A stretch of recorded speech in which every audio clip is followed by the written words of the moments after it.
যে মানুষগুলো আমল রাসূলের সাথে মিলবে না, ওই মাগরিবের নামাজের ফরজের উদাহরণ দিয়েছি। 3 রাকাতের জায়গায় 4 রাকাত করলেন, আপনার নামাজটা একটু আল্লাহর কাছে গ্রহণযোগ্য নয়। আচ্ছা বলুন তো, 4 রাকাত নামাজ যে মাগরিবের পড়ছে, সময় লাগে নাই? কথা বলেন, কষ্ট হয় নাই? আন্তরিকতা একবারেই কি ছিল না? আল্লাহ সন্তুষ্টির আশা ছিল কিনা? তার সময় গেল, পরিশ্রম হলো, আন্তরিকতা ছিল, আল্লাহকে খুশি করার জন্য সিজদা রুকুও দিছে। কিন্তু আমরা সবাই ফতোয়া দিলাম মাগরিবের ফরজ জেনে বুঝে 4 রাকাত পড়লে আল্লাহ ফেলে দেবে, বাদ এটা নাই। কারণ একটাই, রাসূলের সাথে এটা মিলে নাই। নেক আমলের ডিস্টার্ব চরম ভাবে চলছে আমাদের দেশে। নেক আমল না বুঝার কারণে কত নামাজি হাসরের ময়দানে দেখবে তার আমল নামায় কোনো নেক নাই, একটাও কবুল হয় নাই। আল্লাহ তাআলা কোরআন মাজিদে সূরাতুল কাহফের 103 নম্বর আয়াতে বলেন, কুল হাল নুনাব্বিউকুম বিল আখসারিনা আমালা আল্লাযীনা দাল্লা সা'য়ুহুম ফিল হায়াতিদ দুনিয়া। ও নবী, আপনি বলুন, আমি কি তোমাদেরকে এমন কিছু মানুষের খবর দেব নাকি যে মানুষগুলো দুনিয়ার যত কাজ আছে সব হারাইয়া গেছে? ওল আপনি বলুন, হাল নুনাব্বিউকুম, আমি কি তোমাদের খবর দেব বিল আখসারিনা আমালা, আমলের দিক থেকে ক্ষতিগ্রস্ত মানুষ, আল্লাযীনা দাল্লা সা'য়ুহুম ফিল হায়াতিদ দুনিয়া, যাদের দুনিয়ার জিন্দেগির যত চেষ্টা কর্ম ছিল সব হারাইয়া গেছে, ব্যর্থ হয়ে গেছে। ওয়া হুম ইয়াহসাবুন আন্নাহুম ইহসিনুনা সুনআ। এবার আয়াতের শেষে আল্লাহ কয়, ওই মানুষগুলো মনে করে তারা তো ভালো কামই করতেছে, তাদের যে সব শেষ তারা টেরও পায় না, বুঝেও না। যে মানুষগুলো আমল রাসূলের সাথে মিলবে না, ওই মাগরিবের নামাজের ফরজের উদাহরণ দিয়েছি। 3 রাকাতের জায়গায় 4 রাকাত করলেন, আপনার নামাজটা একটু আল্লাহর কাছে গ্রহণযোগ্য নয়। আচ্ছা বলুন তো, 4 রাকাত নামাজ যে মাগরিবের পড়ছে, সময় লাগে নাই? কথা বলেন, কষ্ট হয় নাই? আন্তরিকতা একবারেই কি ছিল না? আল্লাহ সন্তুষ্টির আশা ছিল কিনা? তার সময় গেল, পরিশ্রম হলো, আন্তরিকতা ছিল, আল্লাহকে খুশি করার জন্য সিজদা রুকুও দিছে। কিন্তু আমরা সবাই ফতোয়া দিলাম মাগরিবের ফরজ জেনে বুঝে 4 রাকাত পড়লে আল্লাহ ফেলে দেবে, বাদ এটা নাই। কারণ একটাই, রাসূলের সাথে এটা মিলে নাই। নেক আমল হলো, নবী যা করেছেন করো, নবী যা ছেড়েছেন ছাড়ো। মা আতাকুমুর রাসূলু ফাখুযুহু ওয়া মা নাহাকুম আনহু ফান্তাহু। আল্লাহ তাআলা বলেন, আমার রাসূল যা করেছেন করতে বলেছেন করিও, যা ছাড়তে বলেছেন ছাড়িও। কুল ইন কুনতুম তুহিব্বুনাল্লাহ ফাত্তাবিউনি, আল্লাহর ভালোবাসা যদি চাও আমাকে অনুসরণ করো। আল্লাহ নবীর সাথে যে আমলটা মিলবে, ওই আমলটাই আল্লাহর কাছে নেক আমল হয়ে যায়। যেটাই মিলবে সেটাই।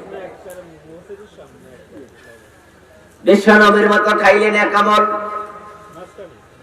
আল্লাহ রাব্বি বলেন, হাত্তা তাজআলাল লুকমাতাল্লাতী ফি ইমরাতিক। আমরা মনে করি কোন ফকির টাকা চেয়েছে, তাকে কিছু টাকা দিলাম, খাবার চেয়েছে খাবার দিলাম, এটা নেক আমল। নিশ্চয়ই এটা নেক আমল বটে, কারণ রাসূল তো দিয়েছে, ভিক্ষা দেয় নাই, আপনি দিয়েছেন, এটা নেক আমল। প্রিয় নবী বলেন, শোনো, তুমি যদি তোমার বউরে খাওয়াও, বউয়ের মুখে যে লোকমাটা তুলে দিয়েছ, আল্লাহ নবীর সাথে যদি সিস্টেম মিলে যায়, তোমার বউকে, তোমার নিজেকে, তোমার সন্তানকে খাওয়াইলে ওটা সাদাকা করলে যত সওয়াব হতো, আল্লাহ ওই পরিমাণ সওয়াব লিখে দেয়। রাসূলের সাথে মিলার কারণে নিজে খাইলে খানাটা অনেক আমল হয়ে যায়। আর রাসূলের সাথে যদি না মিলে, তোমার নামাজ অনেক আমল না, দুরূদ অনেক আমল না, রোজা অনেক আমল না। ইদানিং আমাদের দেশে হালে কোরআন নামে একটা ফিতনা বের হয়েছে। আপনারা যারা অনলাইনে সক্রিয় তারা জানেন, জেনে থাকবেন। একদল লোক নিজেদেরকে বলে হালে কোরআন, যারা হাদিস মানে না, হাদিস অস্বীকারী। ওই লোকগুলো ইফতার করে সূর্য ডুবার 1 ঘন্টা পরে, কথা বোঝেন, ইফতার করে সূর্য ডুবার 1 ঘন্টা পরে। আমার সাথে দেখা হয়েছে ঢাকায় এমন 2-4 জনের। আমি জিজ্ঞাসা করলাম কারণ কি, তখন তারা বলতেছে কোরআনে আছে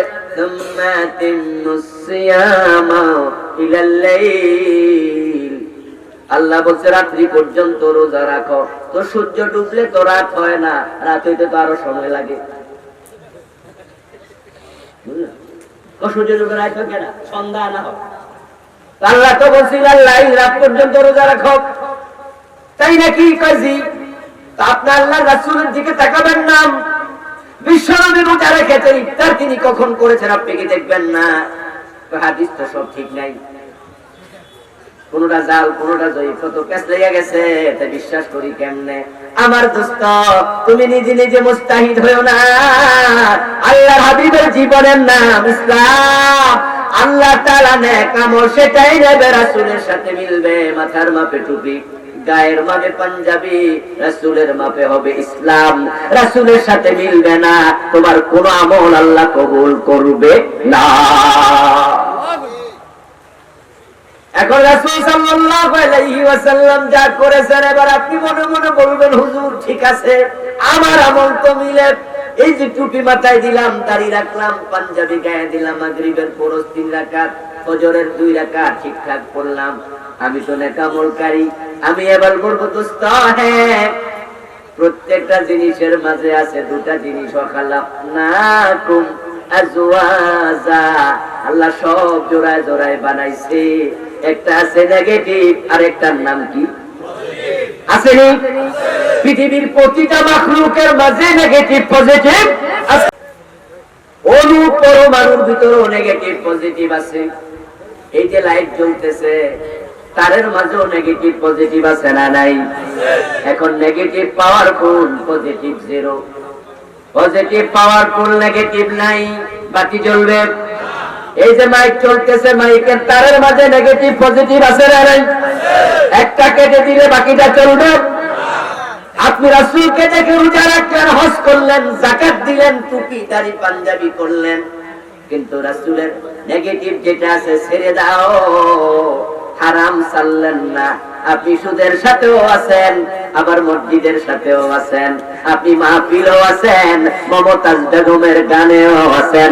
আপনি মুনাফিক হবেন, আমলকারী হবেন না।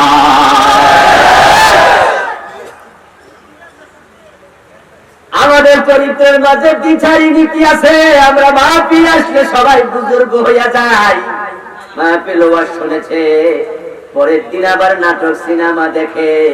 এই মোবাইলে মাহফিল শুনে রাতের 11টা বাজে বাড়ি যাইয়া ঘরের দরজা লাগাইয়া মোবাইলে নাটক সিনেমা চাইয়া চাইয়া ঘুমায়। এমন কিছু শ্রোতাও আছে না নাই? কিছুদিন আগে আমরা শুনেছি আমাদের একজন ইম্পর্টেন্ট মানুষ, নাম বলার কোন প্রয়োজন নেই, আমি জাস্ট আপনাদের বোঝানোর জন্য বলছি। ইউটিউবে দেখলাম তিনি বক্তৃতা দিতে গিয়ে এক মাহফিলে বলতেছেন যে প্রতি রাতে আমিও 60-70 রাকাত তাহাজ্জুদ করি। বলছিল না 70-80 রাকাত তাহাজ্জুদ পড়ে।